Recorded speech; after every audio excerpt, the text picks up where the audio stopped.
दोस्तों, पाकिस्तान में शायद ये लोग भूल जाएंगे कि इमरान खान की हुकूमत अमेरिका की वजह से गिराए गए, लेकिन याद रखें कि पुतिन या रूस कभी नहीं भूले, ना ही चीन भूलेगा और ना ही रूस किसी को भूलने देगा। आप समझ लें कि आज कहीं ना कहीं तीसरी जंग अजीम की बुनियाद रख दी गई है और आज रूस ने अपना पहला बदला जो इमरान खान की हुकूमत गिरा कर लिया था। अमेरिका ने रूस से कि देख लो मैं कितना ताकतवर हूँ, तुम्हारे इमरान खान ने करीब होने चाहा लेकिन मैंने इसको तख्ता उलट दिया।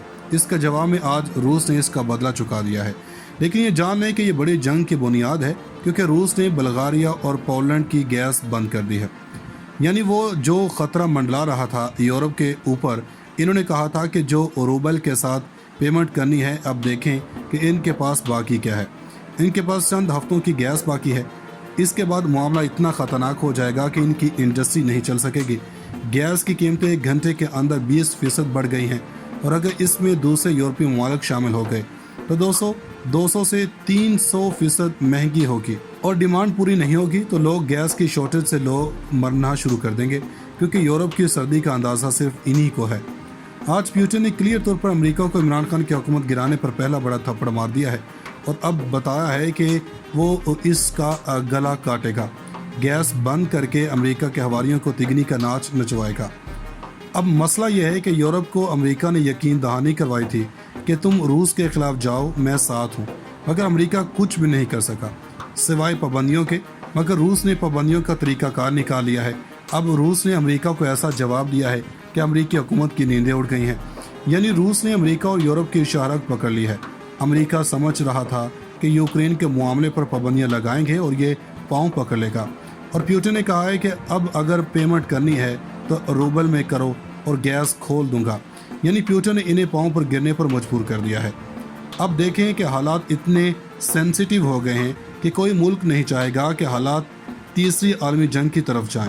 कभी भी चीन ने ऐसा नहीं कहा, तीसरी आलमी जंग की बात नहीं की, मगर हालात ऐसे हो गए हैं और मामला जिस तरफ जा रहे हैं इसने तीसरी आलमी जंग की तरफ बढ़ रहे हैं। अब अंदाजा लगाएं कि इन्होंने चीन के साथ पाकिस्तान के ताल्लुकात को ख़राब करने के लिए हमला करवाया। सॉफ्ट टारगेट करवाया गया, यानी कि स्टूडेंट टीचर को मरवाते हैं। जब अमेरिका का दाव लगता है अमेरिका करता है, पाकिस्तान में धमाके करवाने काम है। पाकिस्तान की हुकूमत गिराई। अब अंदाज़ा लगाएं कि भारत रूस से 40% सस्ता तेल ले रहा है। इसने अमेरिका को आंखें दिखा दी कि भाई अपने काम से काम रखो, हमारे जो फ़ायदे में होगा वो हम करेंगे, हमने अपनी आवाम को रिलीफ देना है। मगर यहाँ पाकिस्तानी चोरों की हुकूमत ने आते ही तेल की कीमतें बढ़ाने की तरफ कदम रख दिया है। हालांकि रूस ने इमरान खान को ये कहा था कि 40% तेल सस्ता ले लें तो पाकिस्तान में तेल की कीमत 110 या 120 रुपये पर आ जाएगी। लेकिन चोरों की हुकूमत और जो एजेंट हैं वो किसी भी सूरत ऐसा नहीं करेंगे। आवाम की फलाह की बात करेंगे तो हम तुम्हें भी इबरत का निशान बना देंगे, तुम्हारे कोने कांचे बंद हो जाएंगे, तुम्हारा कच्चा चिट्ठा खोल देंगे। शहबाज शरीफ ने चीन से मुलाकात की है और चीन को दिलासा दिया है कि आपके जिन लोगों पर हमला हुआ है इसका दुख है। अगर शहबाज शरीफ ऐसा ना करते तो हालात इंतहाई ख़राब हो जाते, क्योंकि चीनी मीडिया से बातें की जाने लगी थी कि अगर इन हमला आवरों के सामने बेबस हो तो हम अपनी फ़िज़ाइया के साथ इनके ठिकानों पर हमला करके इनकी कमर तोड़ देंगे। पुतिन इससे पहले कह चुके हैं कि अगर एक बार भी पाकिस्तान अमेरिका के सामने डट जाते हैं और इमरान खान की हुकूमत को ना गिराते तो वो इनके साथ मिलकर अमेरिका को सबक सिखा देते। मगर ये चोरों की हुकूमत का बैंक अकाउंट्स अमेरिका में है, इनको पाकिस्तान से क्या लगाओ, इनको क्या पाकिस्तानी अवाम क्यों मर रही है।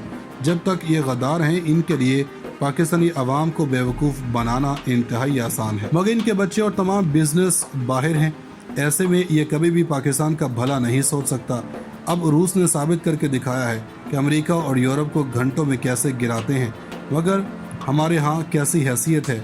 अगर थोड़ी देर इमरान खान की हुकूमत को रहने दिया जाता तो पाकिस्तान को मुआशी तौर पर ऐसा फ़ायदा होता जो शायद पाकिस्तानियों ने सोचा भी नहीं, क्योंकि सारी इकोनॉमी तो तेल पर इन्हिसार करती है।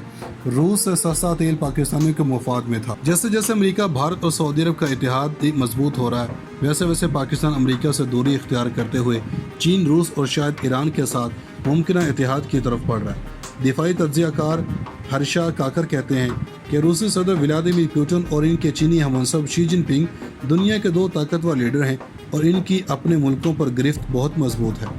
आइंदा दिनों में इन दोनों रहनुमाओं की मगरब से दूरी बढ़ेगी, जबकि ये अमरीकी नेटो इतिहाद के अलायंस के खिलाफ एक मजबूत ब्लॉक बनाएंगे। پاکستان چین کے ساتھ ہے تو لہٰذا روس چین اور پاکستان کے اتحاد کا امکان ایک حقیقت ہے۔ بھارت کے لیے پاکستان کا مقابلہ کرنا یا اسے الگ تھلگ کرنا چیلنج بن سکتا ہے۔ حالیہ کچھ عرصے میں پاکستان کے نہ صرف روس بلکہ ترکی کے ساتھ روابط میں بھی اضافہ ہوا۔ سعودی عرب کے برعکس پاکستان کی کشمیر پالیسی پر انقرہ حکومت نے اسلام آباد کا کھل کر ساتھ دیا۔ اسرائیلی تھنک ٹینک یروشلم سینٹر فار پبلک افیئرز کی ایک تجزیاتی رپورٹ کے مطابق مستقبل میں پاکستان اور ایران کے تعلقات بھی مزید مضبوط ہو سکتے ہیں، کیونکہ ایران کو چینی سی پیک منصوبے میں مرکزی حیثیت حاصل ہے۔ ماضی میں پاکستان کا سخت حریف سمجھا جانے والا روس اب اسلام آباد سے بہتر تعلقات کا خواہاں نظر آتا ہے۔ روس نے نہ صرف اسٹیل مل کی بحالی میں دلچسپی ظاہر کی ہے بلکہ پاکستان کے توانائی اور ریلوے کے شعبے میں بھی سرمایہ کاری اور معاونت کرنے میں بھی دلچسپی لی ہے۔ حال ہی میں روس کے ایک تجارتی وفد نے وزیر تجارت اور صنعت ڈینس مینرو کی قیادت میں پاکستانی حکام سے ملاقاتیں کی اور دونوں ممالک کے درمیان تعاون بڑھانے پر زور دیا۔ اس سال کے شروع میں روس نے توانائی کے پاکستانی شعبے میں $14 بلین کے سرمایہ کاری کرنے کا وعدہ کیا تھا۔ حالیہ ملاقاتوں کے پیش نظر یہ امید کی جا رہی ہے کہ روسی کمپنیاں کراچی سے لاہور تک گیس کی پائپ لائن بچھائیں گی، جبکہ دونوں ممالک دفاعی شعبے میں بھی تعاون بڑھائیں گے۔ جیسے جیسے امریکہ، بھارت اور سعودی عرب کا اتحاد مضبوط ہو رہا ہے، ویسے ویسے پاکستان امریکہ سے دوری اختیار کرتے ہوئے چین، روس اور شاید ایران کے ساتھ ممکنہ اتحاد کی طرف بڑھ رہا ہے۔ دفاعی تجزیہ کار ہرشا کاکر کہتے ہیں کہ روسی صدر ولادیمیر پوٹن اور ان کے چینی ہمنصب شی جن پنگ دنیا کے دو طاقتور لیڈر ہیں اور ان کی اپنے ملکوں پر گرفت بہت مضبوط ہے۔ آئندہ دنوں میں ان دونوں رہنماؤں کی مغرب سے دوری بڑھے گی، جبکہ یہ امریکی نیٹو اتحاد کے الائنس کے خلاف ایک مضبوط بلاک بنائیں گے۔ پاکستان چین کے ساتھ ہے تو لہٰذا روس چین اور پاکستان کے اتحاد کا امکان ایک حقیقت ہے۔